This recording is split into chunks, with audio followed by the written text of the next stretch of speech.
Livro do profeta Jonas. Capítulo de número 1.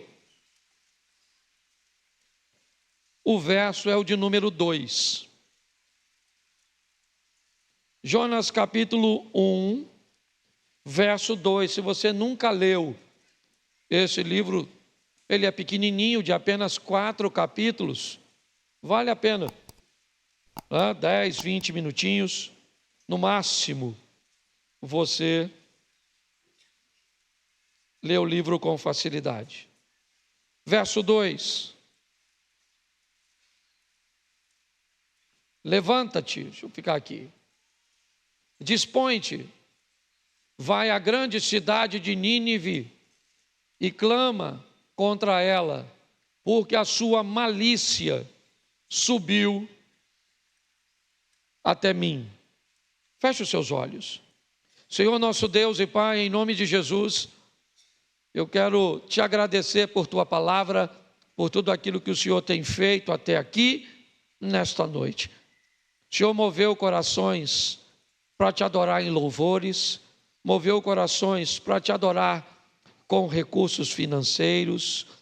Cremos que o Senhor curou nesta noite e agora o Senhor vai continuar falando conosco. Pelo poder do nome de Jesus, te agradecemos. Amém. Glória a Deus. Amém.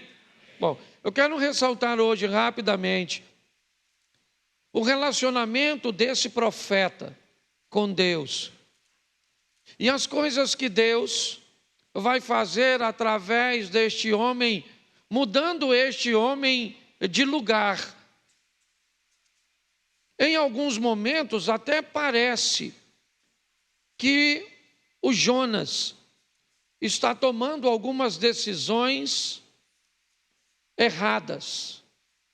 Mas nós vamos ver como Deus faz para desempenhar seu desejo, sua vontade, e como Jonas vai mudando de ambiente, e para onde ele vai, Deus vai fazendo coisas no ambiente, mas vai também moldando o seu profeta. O verso que nós lemos define um nível altíssimo de intimidade entre Jonas e Deus. O pobre mortal Jonas, limitado como todos nós, ferido por circunstâncias da vida, é capaz de ouvir a voz de Deus. O texto diz que o Senhor conversou com Jonas, dizendo para ele: levanta-te, dispõe-te, vai à grande cidade de Nínive e clame contra ela, porque a sua malícia subiu até a mim. Note que na ótica de Deus, Nínive está com um estilo de vida que não o agrada. A forma como os ninivitas estão vivendo não agradam a Deus. Eles são maus. E pela maldade cujas quais eles estão inseridos, eles estão perdidos, longe do Senhor. Então Deus tem um projeto de salvar aquele povo. Por isso que a mensagem não vai a favor, ela vai contrária. O propósito da mensagem que Deus está orientando Jonas a levar até Nínive é uma mensagem de oposição ao estilo de vida, aos atos, à maneira de viver. O que Jonas vai levar aos ninivitas é uma mensagem que diz: o que vocês estão fazendo não é certo. Vocês precisam, certo? Rever a rota de vocês, a forma de vocês viverem, porque dessa forma vocês estão perdidos. Essa é a ótica de Deus.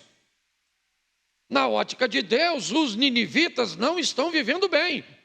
Mas olha o alinhamento do profeta com Deus. Na ótica do profeta, Nínive também não merece. O profeta é capaz de concordar com Deus que o estilo de vida realmente não é bom, não é adequado. Alguns defendem alguns motivos, algumas razões pelas quais Jonas não gostaria de estar ali, quer por medo, quer por ter sofrido danos, certo? Em sua casa e a sua família, por ataques dos ninivitas.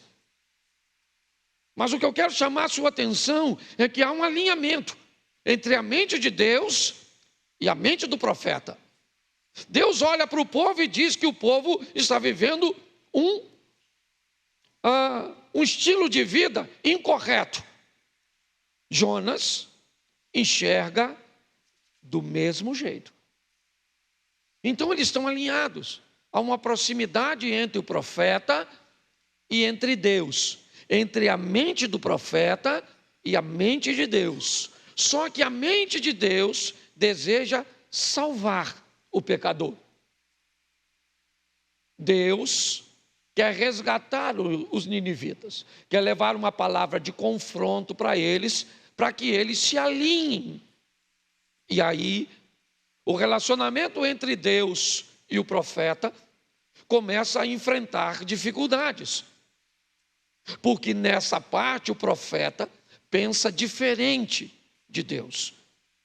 Agora, aquele homem que tem intimidade com Deus, certo? E que ouve a voz do Senhor, que recebe orientações diretas de Deus, que pensa como Deus em algumas ocasiões, agora já não está pensando como Deus.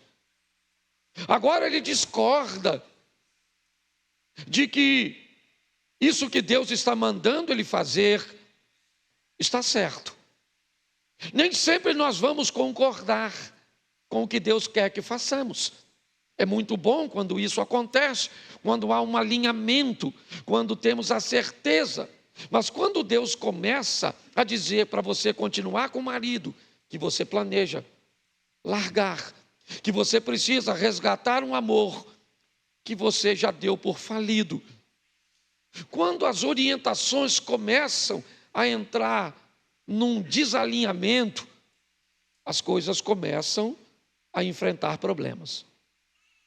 Quando Jonas recebe essa orientação, o verso 3 diz que ele se levanta para fugir da presença de Deus. Jonas se dispôs, mas para fugir da presença do Senhor, para Tarsis. E tendo descido a Jope, achou um navio que ia para Tarsis, pagou, pois, a sua passagem, embarcou nele para ir com eles para Tarsis, para longe da presença do Senhor. Presta atenção agora, porque o profeta está fora de rota.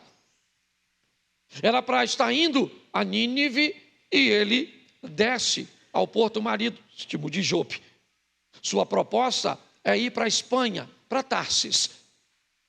E ele então compra uma passagem e entra no barco e vai fazer a viagem. Bom, ele está desobedecendo a Deus, mas ele é servo de um Deus que quer salvar. Jonas não está onde Deus gostaria que ele estivesse, entre aspas. Por quê? Porque Jonas está num ambiente onde tem pecador. E onde tem pecador, Deus quer manifestar a salvação. Posso ouvir um amém? Isso. Por que é que na sua casa tem gente que precisa conhecer o Senhor e você conheceu primeiro? Por que é que no seu bairro, no seu clube, onde quer que seja, certo? Tem alguém com um comportamento como o dos ninivitas, um comportamento reprovável, um comportamento que precisa de confronto, mas um comportamento que precisa, certo? Que é reprovável, que precisa de confronto, mas que precisa ser feito com o propósito de salvação e não de destruição. A mente do profeta vai precisar mudar, mas vai levar um pouco mais de tempo, porque às vezes mudar um crente é mais difícil do que mudar um descrente, um novo convertido. E nós vamos olhar agora. A história eu acredito que a maioria conhece. Jonas compra uma passagem, entra num barco, desce ao porão, vai dormir e a tempestade vem. Ela começa a arremessar o barco e comprometer a integridade de toda a estrutura. O mestre do navio, o capitão, ele é responsável por tudo, certo? Pela embarcação, por tripulação, por passageiro, por carga. Ele começa a tomar algumas decisões para salvar o barco. Ele quer salvar o barco. Deus quer salvar as pessoas que estão no barco. É isso. Nós temos ali duas preocupações com salvação. Novamente nós temos um homem, o capitão do navio, o responsável, querendo salvar sua propriedade. O que ele quer salvar é sua embarcação.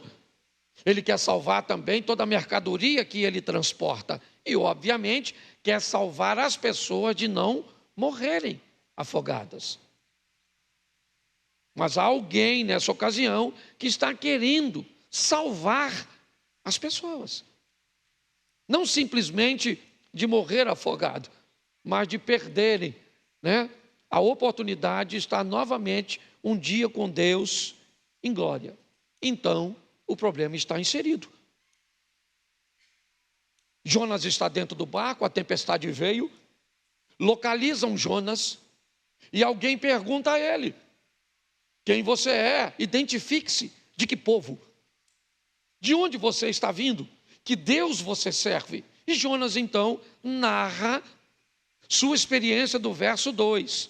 Eu estava no local, Deus falou comigo que eu deveria ir para Nínive, mas eu fugi e vim para cá, comprei para fugir, Comprei essa passagem para fugir da presença de Deus. Antes um pouquinho disso acontecer, coloca o verso 5, por favor. Então os marinheiros, cheios de medo, clamavam cada um ao seu Deus. Note que a palavra Deus está com letra minúscula, o que descreve que cada um estava clamando aquilo que acreditava que era um Deus para eles. Tá certo? A tempestade está acontecendo e eles começam a clamar cada um ao seu Deus, usando estratégias, Quando o capitão viu que não daria para salvar tudo, vamos salvar pelo menos a embarcação e as vidas. Vamos criar mais flutuabilidade, deixando o barco mais leve. Jogam fora a carga. Tá certo. Cada um clama ao seu. Jonas, então, conta a sua história. Tá certo? E o verso 14, põe o 14. Então clamaram ao Senhor e disseram: Senhor, rogamos que não pereçamos por causa da vida deste homem. Preste atenção que agora, aqueles que clamavam no verso 5, cada um ao seu Deus, estão em unidade clamando cada um ao Senhor, ao Deus de Jonas. Quando eles viram o que Deus de Jonas era capaz de fazer com um homem, a força que era capaz de tratar um desobediente, desalinhado com ele, eles deixam o verso 5, vão para o verso 14, cada um agora clamando ao Senhor. Então note que há um movimento dentro daquele barco, que o verso 16 vai, põe para a gente, por favor. Temeram, pois, estes homens em extremo ao Senhor e ofereceram sacrifícios ao Senhor e fizeram votos. Bom, agora está resolvido.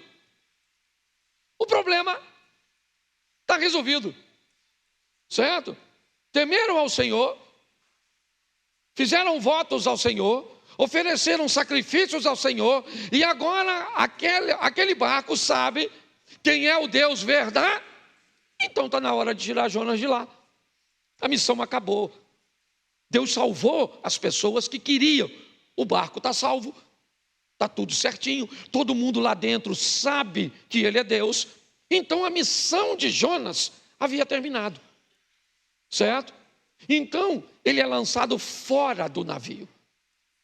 Isso precede um pouquinho o texto que eu estou dizendo, mas eu estou só te mostrando o que está acontecendo. Por que Jonas foi lançado do navio para fora? Porque a missão dele dentro do navio acabou. E quando a missão acaba, está na hora de ir embora. Está na hora de descobrir qual é a próxima missão. O que Deus tem agora para fazer através de mim. Eu preciso estar pronto para os novos ciclos da minha vida, onde um encerra e onde outro começa. Então acabou. Então Jonas é jogado para fora do mar, ou para fora do barco. E o verso 17, deparou-se, que tradução ruim é essa, hein? Eu vou ficar com a minha, pode tirar daí, por favor. Depois troca. Certo? Mudou? O Senhor ordenou um grande peixe que engolisse o Jonas. E Jonas esteve 3 dias e 3 noites no ventre do... Presta atenção. Assim que jogou Jonas fora do barco, o texto diz que o mar se acalmou. Então a situação de quem estava no barco ficou tranquila, sim ou não? Mas a de Jonas não. O mar ficou calmo para o barco e ficou calmo para Jonas. Por quê? Porque o processo foi cumprido no barco, mas ainda não foi em Jonas. Então Deus facilitou a vida dos que estão no barco e já descobriram, e já aconteceu o que Deus queria, mas Jonas ainda precisa aprender uma lição. Então a história continua. Quanto mais rápido você aprende, mais rápido, as coisas costumam se tornar mais leves. Mas o verso seguinte coloca para mim, o verso 1 do capítulo 2. Então, do ventre do peixe, orou ao seu, presta atenção, está lá no peixe agora. Pastor, como é que isso é possível? Bom, olha gente, eu não sei se você vê documentário, mas de um peixe hoje, é comprovado cientificamente, que tem como engolir um ser humano. Como esse ser humano ficaria vivo lá dentro? Aí é Deus.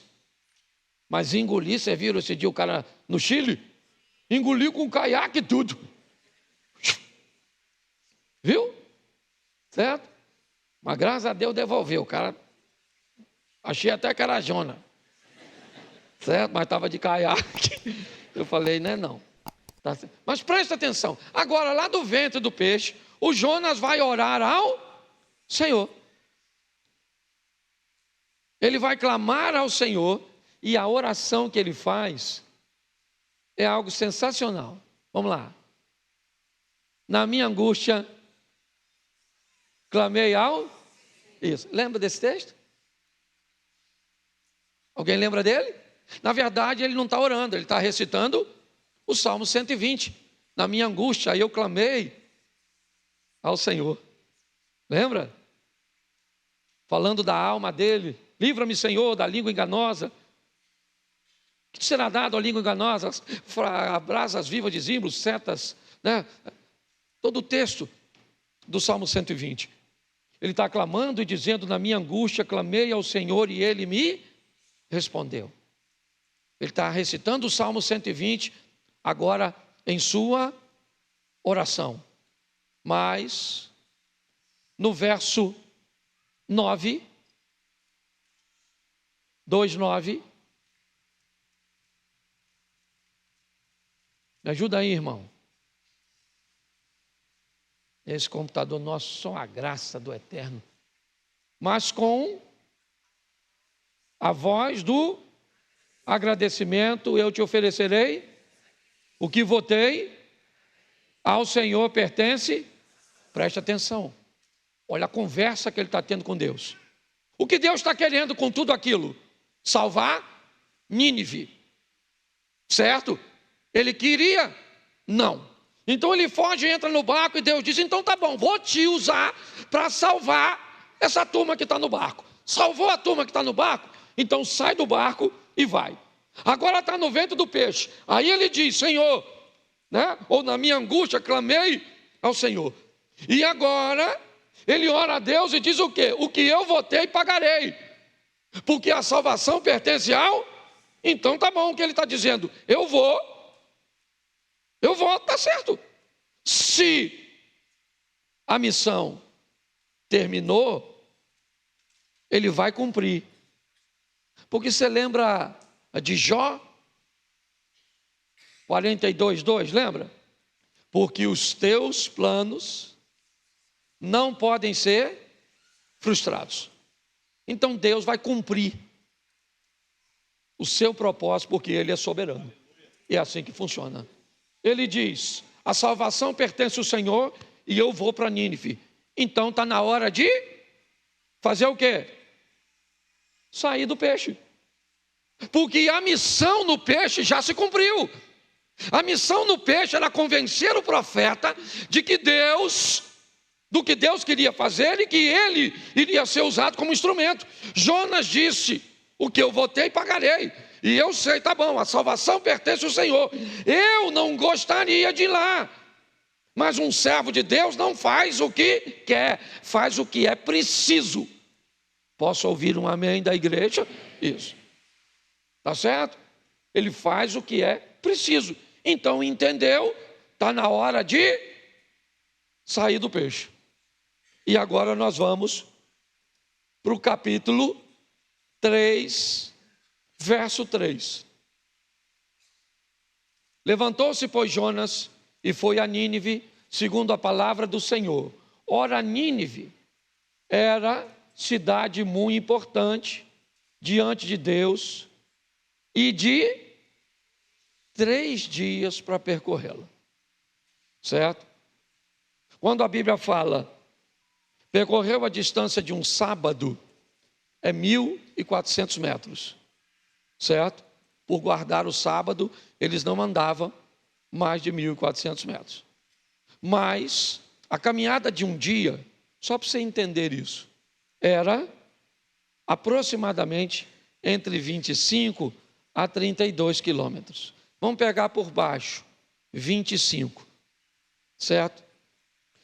Nínive era uma cidade mais ou menos do tamanho daqui a Mangaratiba, talvez. Daqui até o Recreio dá 60 quilômetros de Xerém ao Recreio dos Bandeirantes. Então, para andar 3 dias, andando 25 por dia, que era normalmente o que eles faziam, era uma cidade muito grande, até para a gente mensurar aqui. Mas agora ele está onde Deus mandou. E ele prega naquela cidade, e toda a cidade, até o rei da cidade, se arrepende, demonstra arrependimento, tá certo? E a missão está cumprida. Quando isso acontece, a missão cumpriu. Se cumpriu, está na hora de sair. Missão cumprida, capítulo 4, verso 5. Preste atenção. Então Jonas saiu da cidade, assentou-se ao oriente da mesma, e ali fez uma enramada, um abrigo, e repousou debaixo dela à sombra, a ver o que aconteceria à cidade. Olhe bem, ele tem um prazo, depois você lê. A cidade estava para ser destruída. Agora o povo se arrepende, a missão dele acabou, então não faz mais sentido ele continuar ali. O problema é que Jonas não gosta do resultado. E ele vai conversar com Deus. Note que eles continuam com o relacionamento. Jonas não está afastando do Senhor porque não concorda com isso, porque não concorda com aquilo, porque Deus mandou a fazer isso, porque eu sou a favor de dízimo, eu sou a favor disso, eu sou a favor daquilo outro, porque o outro pecou, porque o outro caiu, porque o outro... Pessoas que se separam num relacionamento por coisas tão pequenas, é porque o nível de relacionamento é extremamente raso. E não dá para manter um relacionamento profundo com pessoas rasas. A turma aqui de Xerém sabe, a gente tomava banho de rio junto. Havia uma regrinha básica, certo? A primeira coisa que se faz num ambiente para mergulho é descobrir a profundidade do local. Você não chega numa piscina e mergulha. Você chega e descobre qual é a profundidade da piscina. E a profundidade da piscina diz a você qual é a forma que você vai lidar nela. É assim que funciona. Quem sabe nadar não pode entrar neste local. Por quê? Porque ali a piscina não dá pé. Ela é funda demais. E onde é mais raso? Onde é mais raso, não pule de ponta, pule em pé. É assim que funciona. Quando nós tomávamos banho, era assim. Chegou num poço novo onde ninguém nunca tomou banho, nenhum dos meninos mergulhava. Não sabia se tinha uma pedra. E mais, mesmo que o poço fosse conhecido nessa época, que era agora, que era a época dos temporais, certo? Aquela chuva, volta e meia, o que acontecia? Troncos se deslocavam. E se o poço era novo, mas uma tempestade aconteceu recentemente, nenhum dos meninos entrava nem no lugar que já conhecia da mesma forma, e sim com muito mais cuidado. E eu não estou falando de tomar banho e de mergulhar. Eu estou falando de relacionamento. Note que mais uma vez fica conflitante. Mais uma vez o profeta não está bem. Ele não está entendendo. Então ele começa a reclamar com Deus. Eu sabia que o Senhor ia perdoar esse povo. Eu sabia, por isso é que eu não queria vir aqui. E aí Deus precisa novamente. Já salvou a turma do barco, já salvou a turma de Nínive, só precisa educar seu profeta. Fazer com que ele entenda que há um propósito maior, que suas perdas particulares não podem mudar a sua ótica a respeito de Deus. Então, a história precisa continuar. Capítulo 4, verso 6. Então, fez o Senhor Deus crescer uma planta, que subiu por cima de Jonas, para que fizesse sombra sobre a sua cabeça, a fim de o livrar do seu desconforto. Jonas, pois, se alegrou em extremo por causa da planta. Olha só, ele tinha quase desmaiado por causa do calor. Então ele busca um abrigo, como nós vimos, mas uma planta, certo? Uma trepadeira. Ela vai rapidamente, milagrosamente, certo? Num período muito rápido, cobrir todo o ambiente. E o Jonas descobre que aquilo é um milagre e que Deus continua com ele, mesmo eles não estando tão alinhados assim. Ele está feliz, certo? Porque a planta, verso 7, mas Deus no dia seguinte, na manhã, ao subir da alva, enviou um verme, o qual feriu a planta e esta secou. Agora o Jonas ficou bravo. Note que hora ele está feliz, hora ele está bravo, hora ele está afim, hora ele não está. Está lembrando de alguém? Deu para lembrar? Tem hora que as coisas estão boas, tem hora que não estão, tem hora que a notícia é favorável, tem hora que não quer, tem hora que você vai para o céu, tem hora que você fala que o inferno talvez seja melhor. Tem hora que... Você consegue entender? Agora, a felicidade de um dia vira tristeza no outro, porque a planta morreu. Ai, Jonas. Deus vai conversar com ele, porque Deus quer mostrar para ele que ele está preocupado com a morte de uma planta, mas não se preocupa com a morte de vidas. Então, põe aí o verso seguinte. E descendo o sol, Deus mandou um vento que bateu na cabeça de Jonas, de maneira que desfalecia, pelo que pediu para si dizendo que melhor é do que. Aí quem é que vem? O terapeuta. Então perguntou Deus a Jonas: é razoável essa tua ira por causa da planta? Ele respondeu: é razoável a minha ira até a morte. Note que ele está nervosinho, conversando com Deus. E aí Deus falou: você tem compaixão da planta que não custou seu trabalho. Ele falou: quem criou a planta fui eu, então quem mata a planta sou eu. O qual não fizeste crescer, e numa noite... Isso, parece um texto do Novo Testamento. Lembra? Lembra quando Deus falando sobre a glória de Salomão? Os lírios do campo, que hoje e amanhã, certo? Olha só. Numa noite nasceu e numa noite pereceu. Verso 11. Não hei eu de ter compaixão de uma grande cidade de Nínive, em que há mais de 120 mil pessoas que não sabem discernir entre a mão direita e a mão esquerda, e também muitos animais. Vamos lá?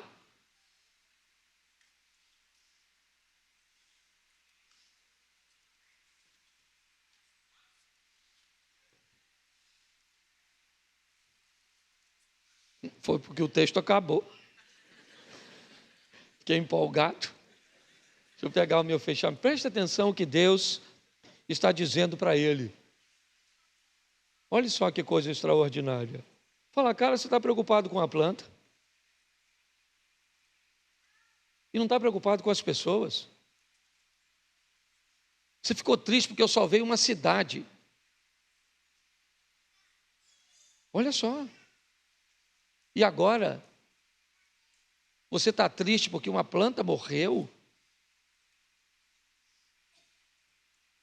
Eu acho muito legal como a história termina.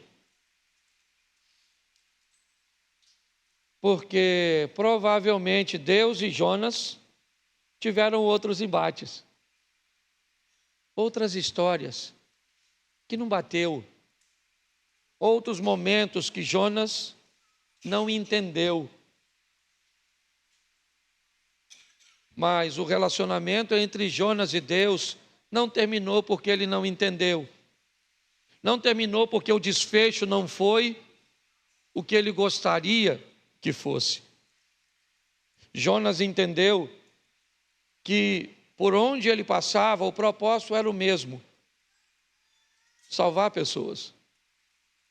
Aqui na igreja o propósito é salvar nas pessoas. Você vai sair daqui, vai fazer um lanche, vai tomar um sorvete, vai fazer alguma coisa ali fora, o propósito é salvar pessoas.